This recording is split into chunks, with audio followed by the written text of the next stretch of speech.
uli kami sa may station para sa cooking lesson ni Kuya.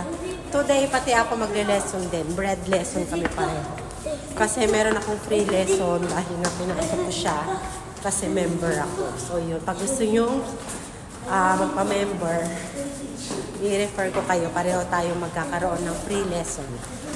Yun lang, let's go! Ayan, oh. Bakasyon na to si Bunso eh. Tapos si Kuya naman, lesson sila ngayon kasi graduation day sa school nila.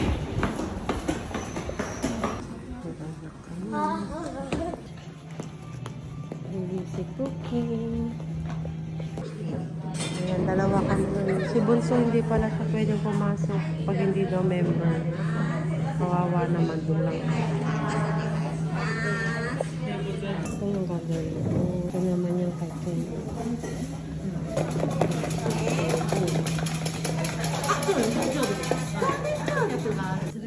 So ito ngayon isa sa mga perks ng pagiging member dito. Tingnan nyo, nakalibre kami ng lesson. Magkano rin yung worth niya? Siguro 5,000 to 6,000 para sa isang lesson. Eh, dalawa kami, di ba? Magkano rin yun? At kami rin mismo yung pinapili ko ano yung gusto namin gawin na tinapay.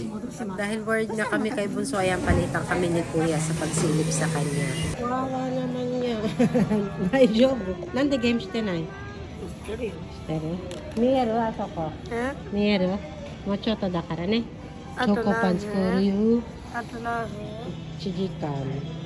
Nagmukha nga siyang homeless, kawawa naman kasi bawal daw talaga. Buti na lang may dala kaming game niya.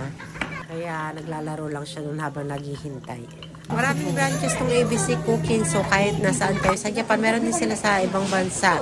Pero pag nandito kayo sa Japan, gusto niyo mag-trial lesson, kung malapit kayo sa akin at kung may time, pwede ko kayong samahan para free kayo. At kung gusto niyo naman mag-enroll sa kanila, ay PM nyo lang ako. Bibigay ko yung aking membership code para sabihin nyo ako yung nag-refer sa inyo para may free lesson tayo pareho. May pasapirin dito. At habang hinihintay ko nga yung aking tinapay na nakasalang na sa oven, ayan, kape-kape muna tayo. By the way, kumuha nga pala ako ng cake license dito, as I said before, kaya sa mga susunod na months ay nagpe-prepare na ako para magtuturo na rin ako ng lesson sa bahay. Kasi isa nga rin yung sa perks na pagkakaroon ng license dito na pwede ako maging instructor. Bali, inaayos ko lang yung aking workplace para naman hindi nakakaya sa mga magiging students ko. Actually, ilang years ko lang plano yan pero hindi matuloy-tuloy dahil sa pagiging busy.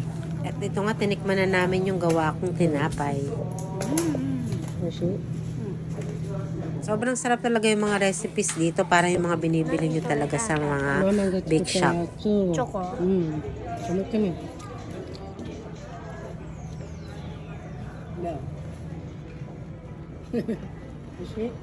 Yung sa cooking course parang sa mga restaurant at yung cake course parang yung mga professional talaga na bake shop yung mga recipes nila.